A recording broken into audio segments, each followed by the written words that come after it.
स्वागत है आपका हमारे ऑनलाइन यूट्यूब चैनल पे। आज हम आपके सामने एक नया चैप्टर लेकर उपस्थित हुए हैं जिसका नाम है वृद्धि एवं विकास। चलिए आइए इस पे थोड़ी सी चर्चा करते हैं।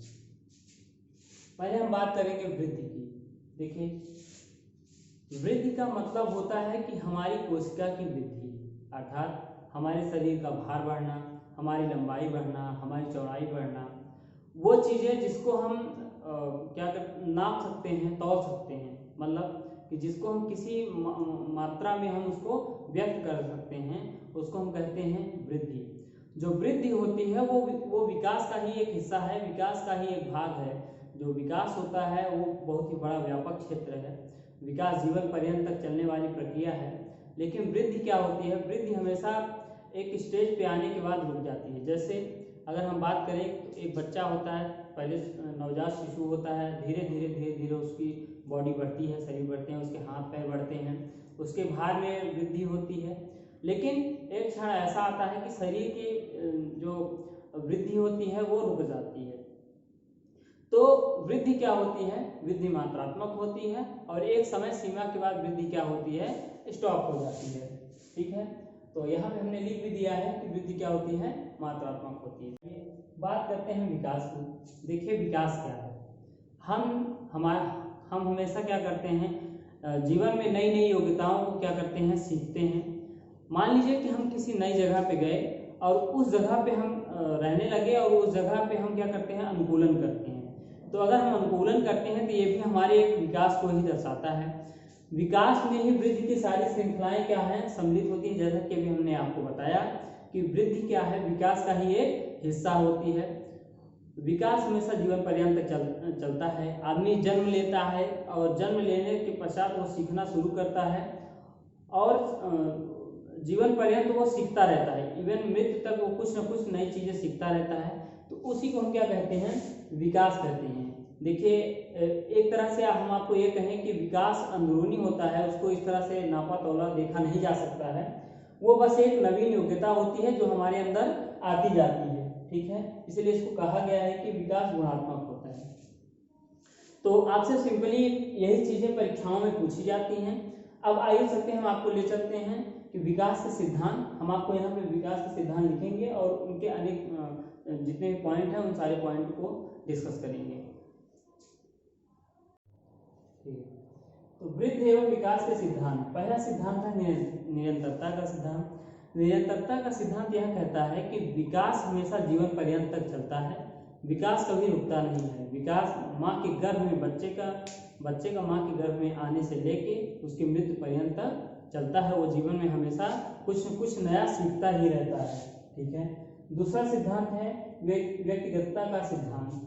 व्यक्तिगतता का सिद्धांत यह कहता है कि दो अलग अलग व्यक्तियों में हमेशा विकास की गति एवं दिशा हमेशा भिन्न भिन्न होती है। कहने का तात्पर्य यह है कि अगर मान लीजिए दो बालक हैं तो दो बालक हमेशा अपने रुचि में, अपने मानसिक योग्यता में, अपने व्यवहारिकता में, अपने सामाजिकता में, अपने चारित्रिक गुण में हमेशा एक दूसरे से भिन्न भिन्न होंगे। तीसरा सिद्धांत है मस्तिष्कोद्यमुखी सेफ्लोकाउडल सिरपुच्छी सिद्धांत। देखिए, ये बहुत वेरी इंपॉर्टेंट सिद्धांत है। ये सीटेट, यूपीटीटी, एमपीटीटी हमेशा ये क्वेश्चन बहुत बार पूछा गया है। देखिए, इस सिद्धांत का मतलब ये है कि जो प्राणी का विकास है वो हमेशा सर से पैर की ओर होता है। कहने का मतलब ऊपर से नीचे की ओर होता है। देखिए, हम कोई भी चीज़ सीखते हैं, कोई भी चीज़ करना सीखते हैं तो सबसे पहले उसके लिए हमारा दिमाग प्रिपेयर होता है। हम मेंटली रूप से प्रिपेयर होते हैं। फिर क्या होता है, उस चीज़ का संचालन, उस चीज़ की योग्यता का विकास हमारे बॉडी में आता है। कहने का मतलब यह है कि पहले हम अगर पेन पकड़ना सीख रहे हैं तो पहले हमारा मस्तिष्क तैयार होगा पेन पकड़ने के लिए, फिर हमारी उंगलियां काम करेंगी तब हम पेन को पकड़ पाएंगे। और अगर बालक का विकास ले लीजिए, या अगर वो गर्भावस्था में भी आता है तो सबसे पहले आपके बच्चे के सर का निर्माण होता है, फिर अन्य अंगों का निर्माण होता है। तो जो भी हम योग्यताएं सीखते हैं या कुछ भी चीज़ें सीखते हैं तो हमारे सबसे पहले उन योग्यताओं का हमारे दिमाग में विकास होता है, फिर क्या होता है, हम अंगों के द्वारा उसको संचालित करते हैं। तो यही है, इसके तीन नाम है, मस्तिष्कोद्यमुखी, सेफ्लोकाउडल या सिरपुच्छी सिद्धांत। समान प्रतिमान का सिद्धांत ये कहता है कि प्रत्येक जीवधारी एक ही जात के मतलब एक ही प्रजाति के वो हमेशा विकास की एक ही दिशा से होकर गुजरते हैं। कहने का मतलब ये है कि मान लीजिए दो अलग अलग व्यक्तियों के शिशु हैं, तो ऐसा नहीं है कि उनका शिशु बड़ा पैदा हो जाएगा, कहने का मतलब वो 6 साल का पैदा हो जाएगा और एक लोग का बच्चा क्या होगा कि छोटा पैदा होगा। सारे बच्चे क्या होंगे, छोटे पैदा होंगे, फिर धीरे धीरे क्या होंगे, वो बड़े होंगे, चलना सीखेंगे, बोलना सीखेंगे, दौड़ना सीखेंगे। कहने का मतलब प्रत्येक बच्चा विकास की एक समान प्रक्रिया से ही गुजरता है। समन्वय का सिद्धांत, समन्वय का सिद्धांत यह कहता है कि हमारे शरीर में सारे अंग जो है एक दूसरे से समन्वय स्थापित करते हैं। कहने का मतलब मिला जुला के कार्य करते हैं। कहने का मतलब यह है कि उनका विकास क्या होता है, एक समान रूप से होता है। ऐसा नहीं होता है कि बच्चे का हाथ बढ़ गया और पैर नहीं बढ़ा, या पैर बढ़ गया हाथ बच्चे की तरह ही रह गया और पैर क्या हो गया, वयस्क हो गया। सारे अंग क्या होते हैं, एक समान रूप से विकास करते हैं। हाथ भी बढ़ता है और पैर भी बढ़ेंगे। ठीक है। वंशानुक्रम तथा वातावरण की अंतःक्रिया का सिद्धांत देखिए, जो प्राणी होता है वो वंशानुक्रम और वातावरण की ही देन होता है। देखिए हम आधा तो अपने वंशानुक्रम की देन है और आधा अपने वातावरण की देन है। हमारे अंदर हमारा रंग रूप, हमारी कद काठी, हमारी मानसिक योग्यताएं, ये सब चीज़ें हमारे वंशानुक्रम की देन है। अर्थात कि हमारे जो पूर्वज हैं, हमारे माता पिता हैं, उनसे हमको गुण प्राप्त होते हैं और हम यहाँ पे जो आदतें सीखते हैं या हम किस प्रकार के परिवेश में रहते हैं, जिस प्रकार के परिवेश में रहते हैं उसी प्रकार का हम क्या करते हैं, व्यवहार करते हैं, उसी प्रकार की वेशभूषा में हम ढल जाते हैं।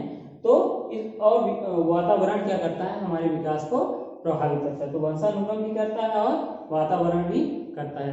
तो चलिए, तो विकास को प्रभावित करने वाले कुछ कारक हैं।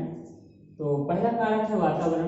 देखिए, बालक जिस प्रकार के वातावरण में रहता है उसी प्रकार की वो क्या करता है, व्यवहार दर्शाता है। जैसे मान लीजिए कि कोई बच्चा अच्छे वातावरण में रहा है तो उसके अंदर सामाजिक विकास, उसका मानसिक विकास, उसका चारित्रिक विकास बहुत ही अच्छे ढंग का होगा। अगर कहीं ऐसी जगह पे रहा है जहाँ पे बुरे प्रवृत्ति के लोग रहते हैं तो जाहिर सी बात है बालक भी क्या करेगा, बुरी प्रवृत्तियां ही अपनाएगा। इसीलिए कहते हैं कि बच्चे को हमेशा अच्छी संगत में डालिए, अच्छे वातावरण में डालिए जहाँ पे उसका विकास अच्छे तरीके से हो सके। तो वातावरण क्या करता है, विकास को प्रभावित करता है। वंशानुक्रम, देखिए हमारी कद काठी, हमारा रंग रूप, हमारी बुद्धि, हमारी मानसिक योग्यताएं, वो सारी चीज़ें हमारे वंशानुक्रम पे ही डिपेंडेंट होती है। कहा जाता है, ऐसा नियम भी है कि अगर बुद्धिमान माता पिता होते हैं तो लगभग 80-90% चांसेस हैं कि उनके भी संतानें क्या होंगी, हमेशा बुद्धिमान ही पैदा होती हैं।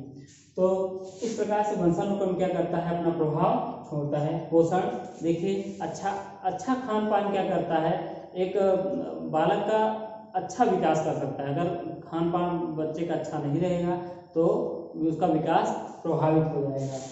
बीमारी, अगर वो बालक जो हमेशा बीमार रहता है, अक्सर बीमार रहता है, तो उसका भी विकास क्या होता है, मंद गति से चलता है, उसका भी विकास प्रभावित हो जाता है। लिंग, देखिए बच्चे और बच्चियां, लड़के और लड़कियों में विकास की गति हमेशा अलग होती है। अगर 13-14 साल की लड़की है तो वो लड़के की तुलना में अधिक परिपक्व दिखते हैं, वो ज़्यादा बड़ी दिखती है, और लड़के उनकी तुलना में अभी बच्चे ही दिखते हैं। तो ये सारे पॉइंट हैं, ये बस इनमें छोटी छोटी बातें हैं, उसको हमने आपको बता दिया है। इतना ही आपकी परीक्षाओं के लिए उपयोगी है।